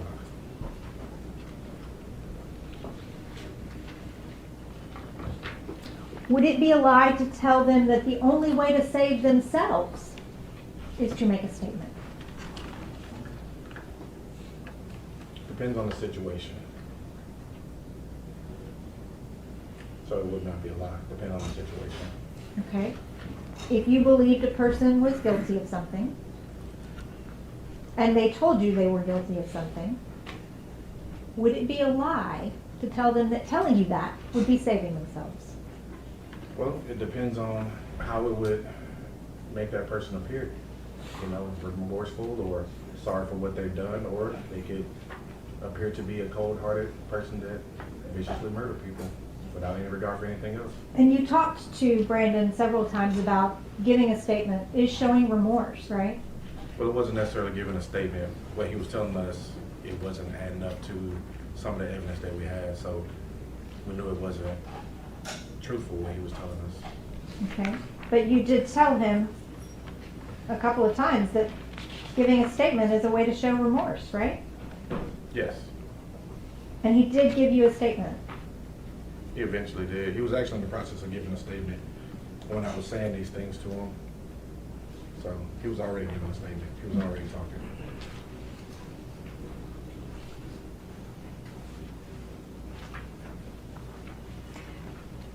During the times that you spoke with him, there were several times that you and or Sergeant Winbush would call him a monster. Do you remember that? Vaguely, yes. Okay. And do you remember saying, you can either confess or you can be a monster? Something to that effect? Maybe something to that effect. You're not a monster, okay? What's done is done, okay? Right now, you just have to talk to me, okay? You remember saying that? That sounds about right. So you were telling him, you have to talk to us. And if you don't talk to us, everybody's going to think you're a monster. Is that an interpretation of what I'm saying, of what I said? Yes. Is that a fair interpretation of what you said? Sure. Okay. In what way did that help you collect evidence? Well, even after that, he started telling more of the story that actually corroborated with the evidence that we had. And part of the time, he would, further on into the interview, he would agree with things that y'all were saying that weren't actually true facts, right? Which part are you referring to? So, for example, there was conversations, y'all were asking him about, the car seat. And he would go along with what you said about the car seat, right? And this was several hours into the interview. Object to this point, I don't know what, he said a lot of things about the car seat, so I'm not sure what she's referring to right here, when he's going along with what they said about the car seat. I can be more specific. That'd be helpful, sustain the objection. When you were discussing with Mr. Isabelle about the baby being placed by the river, y'all were asking him, did you put the car seat down by the river? And he'd say yes. And he started adopting the fact that the car seat was there down by the river, right? Yeah. And that wasn't true, right? Right. And several times, y'all would confront him with evidence, I believe is the phrase that you and Sergeant Winbush used. But some of those times, the evidence that you confronted him with wasn't true. Is that right? Yes. And particularly telling him that you had video evidence that you didn't have. Yes. Is that lying to him? Yes, absolutely. Okay. Is it okay to lie to him? To get him to say something? Yes, in the legal terms, it is perfectly legal to use deception as part of a lawful interrogation strategy. Okay. That's where we're going. And so you were on board with lying to him to get him to confess? If it meant finding their baby, absolutely. Okay. Now, you also accused Mr. Isabelle several times when his story was not fitting your narrative of lying. Do you remember that? Well, it wasn't necessarily my narrative, it just wasn't matching the evidence. Okay. What evidence, aside from at the very end of the interview, after over 8 hours of interrogation, Mr. Isabelle saying that he threw the baby in the river, what other evidence did you have to support that? I can't recall at the moment, but at the time we were getting in a lot of information, LPR hits, things like that. We had some investigators on my team going out, they were collecting video. So a lot of that stuff was being relayed to me, being the lead investigator. Okay, so my question was, what aside from at the very end of the statement, Mr. Isabelle saying that he threw the baby in the river, what other evidence do you have to support that? Well, the hat being by the river, we didn't locate the car seat by the river, and we definitely didn't locate the baby by the river. Okay. Specifically though about throwing the baby. Did you have anything else to corroborate that? I can't recall at the moment, no. Do you remember how many times you called him a liar during the interview? I don't know, but it probably was a lot. About He was 50 lying. times? Yeah, he was lying a lot. And you would call him a liar every time you didn't believe what he was saying was lining up with what you believed the evidence to be, right? Correct. And were those the times that you were willing to lie to him about what evidence y'all had? Not specifically. The only time I really recall is when I told him that that area was monitored, which wasn't entirely a lie. I mean, the officer actually went back there and found the vehicle. So it is monitored somewhat, it's just not recorded or videoed, under video surveillance. And that's when you told him that area is video monitored, I'm not bullshitting you. Yeah, something to that effect. Okay. And that he needed to tell you the truth about what happened. Correct. I want to talk to you, I believe when you were on direct with Mr. Christensen, you said that the dodging dicks comment was just to impress upon him the seriousness of this situation. Yes.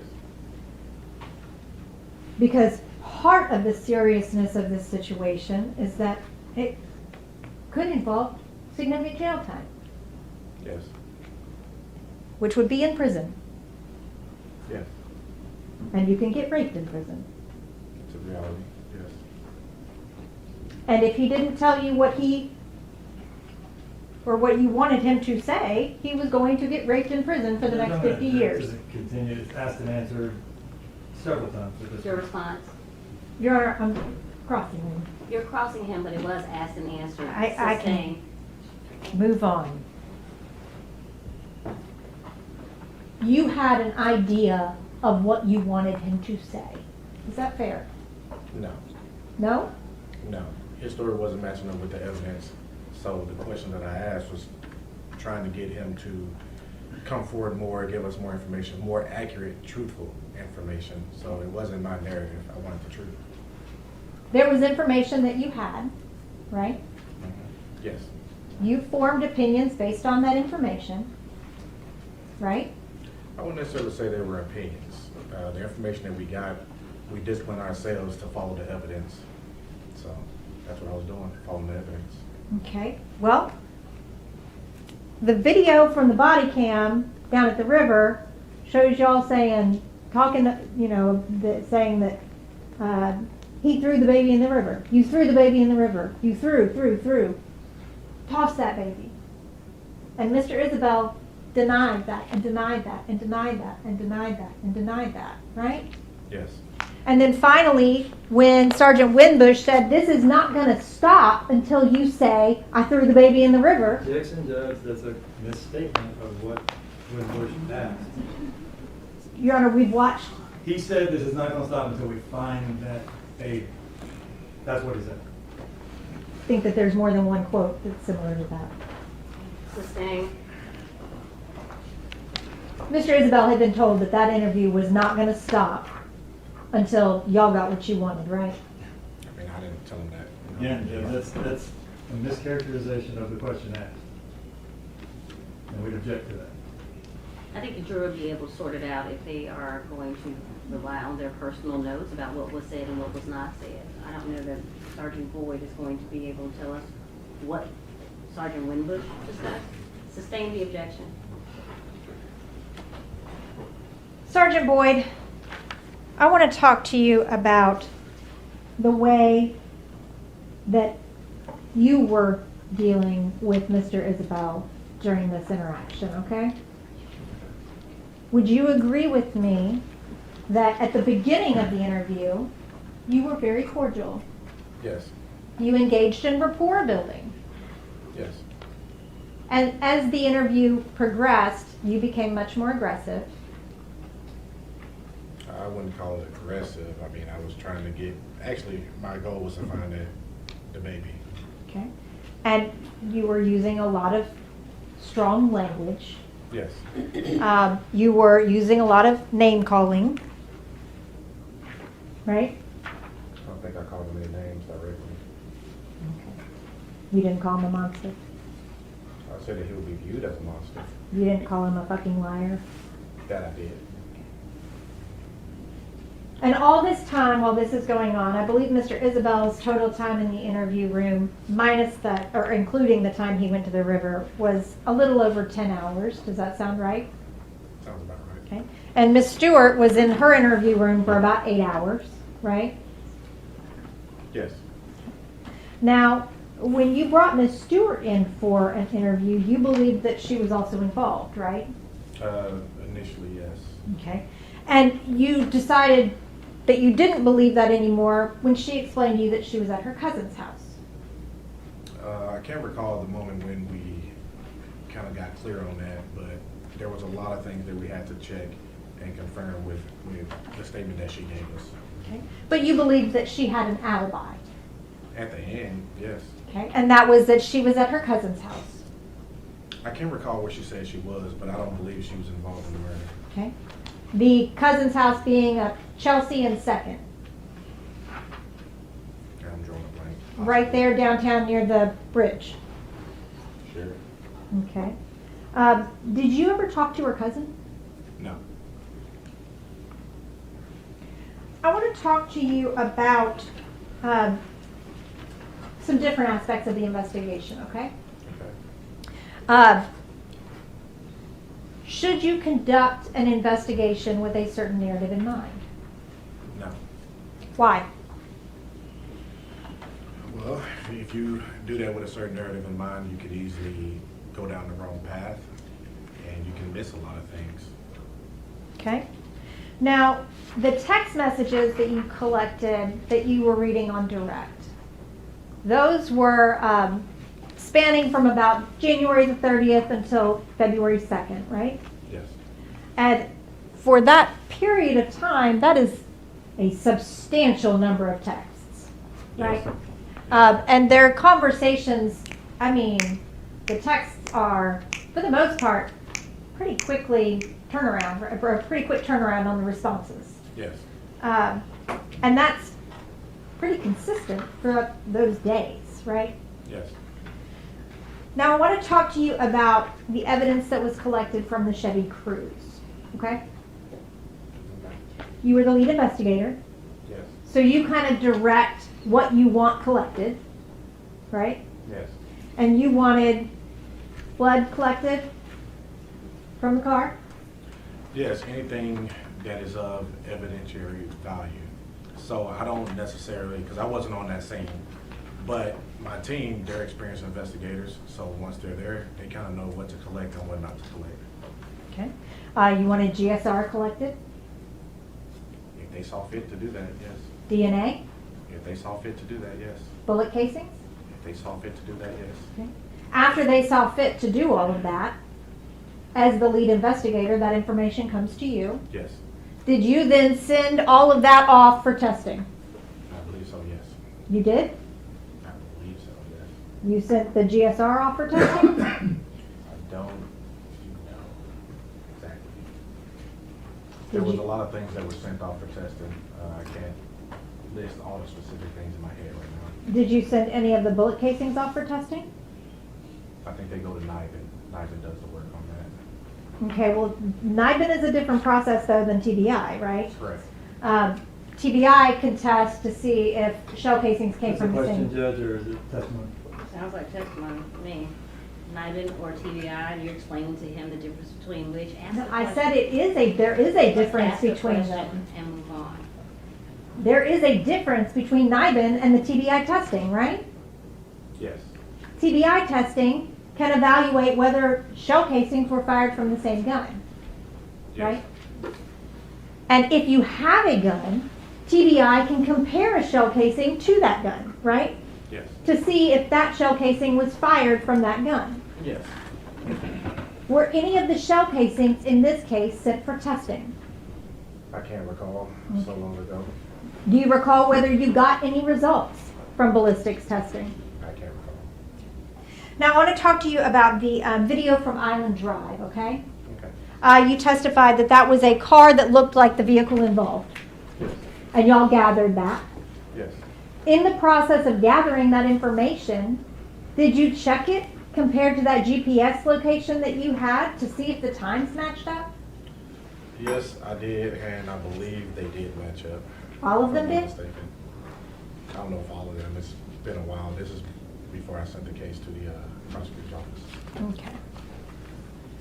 Those shell casings that were found on the scene of Levi and Sedgwick, they were all collected, right? I believe so, yes. Okay. And there was never a determination made on whether those 9mm casings were fired from the same gun?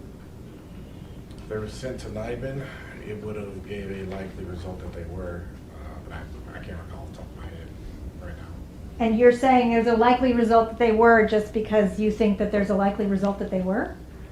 No, normally, once they're entered into evidence, the NIBIN team comes, collects those from the evidence room, and then they test it. But in this case, I don't see how they would. There was no gun. Okay, but the TBI can look at shell casings to find consistent markers from shell casings, right? I'm not sure how they work. I don't work for TBI. Okay, so as the lead investigator, you didn't think you needed to find out whether those had been fired from the same gun? I can't recall if I did or not, to be honest with you. Okay.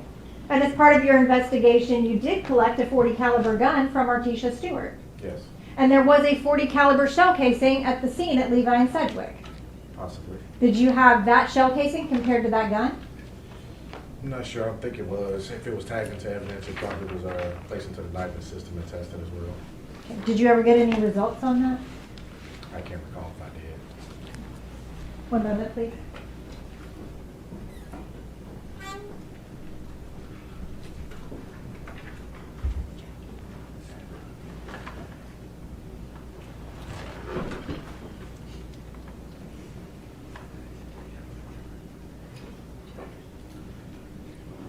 If there had been that testing done by TBI, you would have wanted to see those results, right? Yes. That's all I have. All right, now's a good time for a break. Benefits and something, could look better if he says something or that kind of thing, those sort of things. Yes. Would it have been beneficial to him had y'all actually found Baby Kennedy down by the river where he kept telling you that Baby Kennedy was? Yes, absolutely.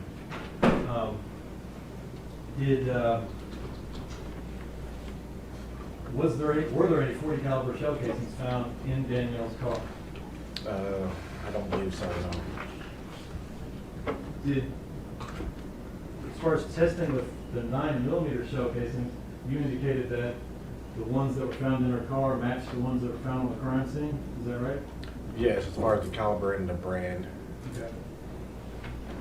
And that was also, was it or was it not the same caliber or brand that was found in his car, in Brandon Isabel's car?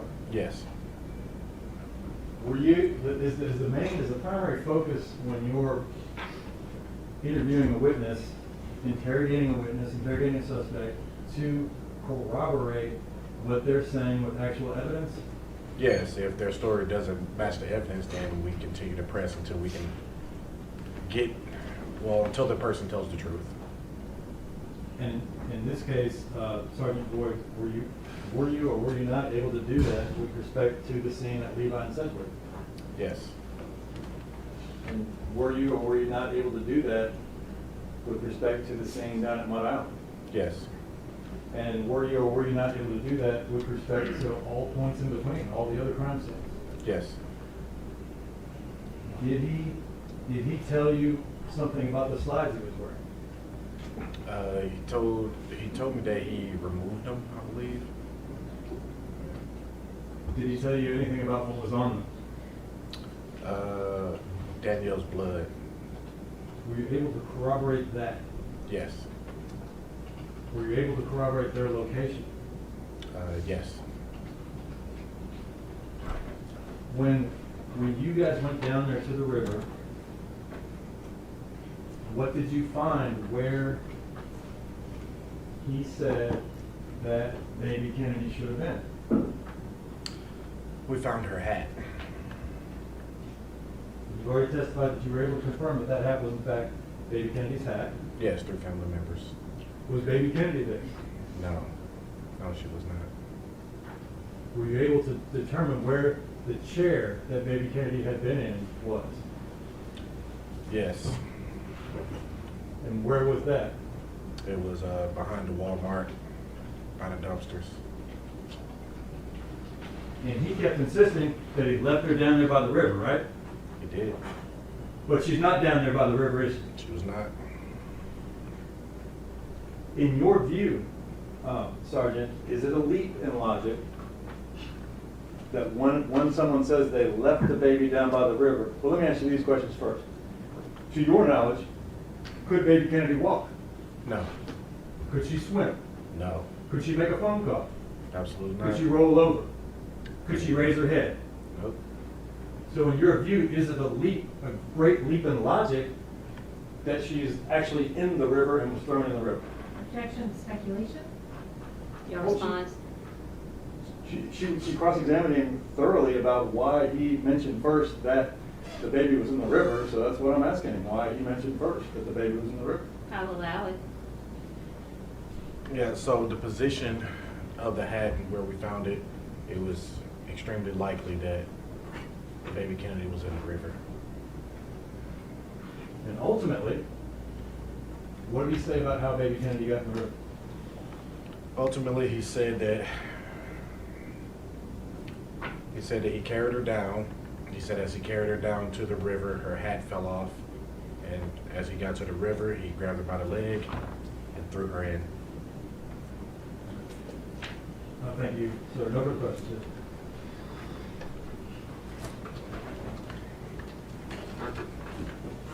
Just to be clear, same brand and same caliber doesn't necessarily equal the same batch of bullets, right?